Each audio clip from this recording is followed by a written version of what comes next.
vous savez que ces histoires de fantômes, habituellement, on les retrouve dans les grands châteaux qui existent en Angleterre. Vous savez que les Anglais sont friands de ces histoires, mais ici au Québec, un auteur, M. Bergeron, dans le secteur du Saguenay-Lac-Saint-Jean, a publié des mythes et légendes du Québec.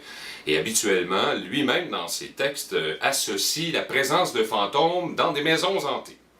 Normalement, dans ce type de phénomène, il est rare que nous allons retrouver des manifestations fantomatiques comme ça, c'est-à-dire des entités, généralement, ça s'apparente davantage à une image très floue, fantomatique. Vous savez, l'emblème général, c'est on se fout un drap sur la tête avec deux trous sur le corps, et on représente donc les fantômes de couleur blanchâtre, c'est très un ectoplasme, ça ressemble à cela.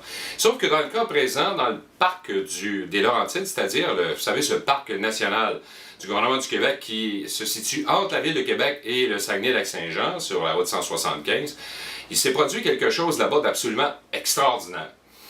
Cela remonte au mois d'août de l'année 1992 et ça implique à la fois des conducteurs automobiles, mais aussi ce que l'on appelle des routiers professionnels, vous savez, ceux-là qui conduisent des fardiers ou des camions lourds de 48 à 53 pieds de remorque, et qui ont été les premiers à signaler cette présence pour la moins étrange.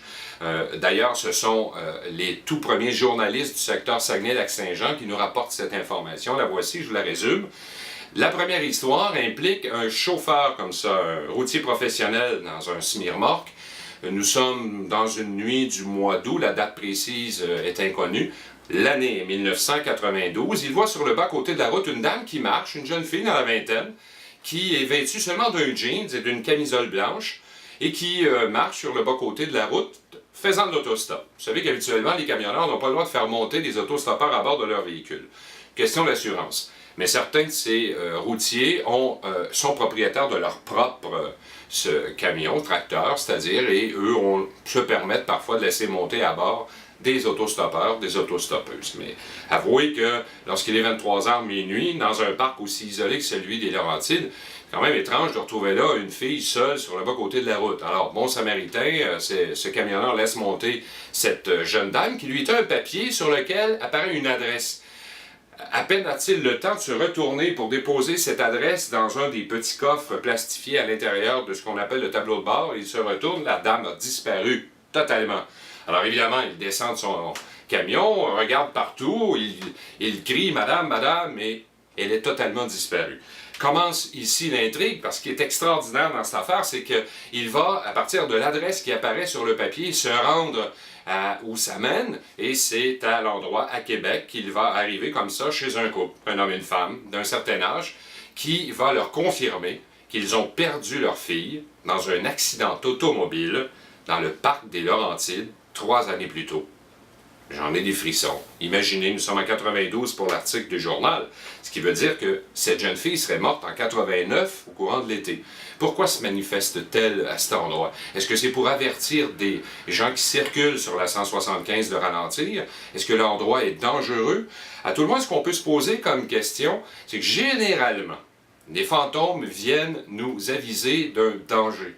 Ou encore, selon la vision plus catholique du problème, c'est qu'ils sont pris entre deux mondes, recherchent la lumière et recherchent aussi la rédemption.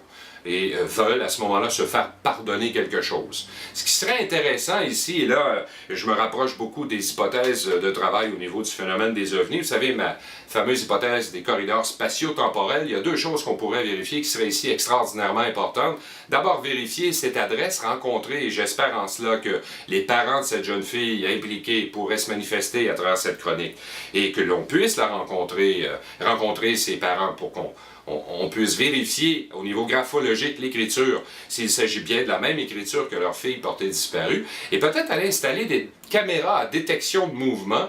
Bon, on va avoir quelques chevreuils orignaux, là, mais en enlevant le bruit, peut-être nous restera-t-il des traces, justement, de cette jeune fille qui apparaît sur le bas-côté de la route. Et si vous êtes un de ces conducteurs ou encore chauffeur de véhicule qui avez vu cette jeune fille dans le parc des Laurentides, entre l'Étape et le Saguenay-Lac-Saint-Jean, parce que l'endroit est encore à déterminer, signalez-vous à travers cette chronique en nous écrivant, en m'écrivant. Ça fera plaisir de vous donner un maximum d'informations sur ce sujet. J'espère que je ne vous empêcherai pas de dormir. Entre-temps, bonne semaine. À la prochaine chronique. Peur de quoi? La peur de la route, parce que sur cette route, on raconte beaucoup d'histoires.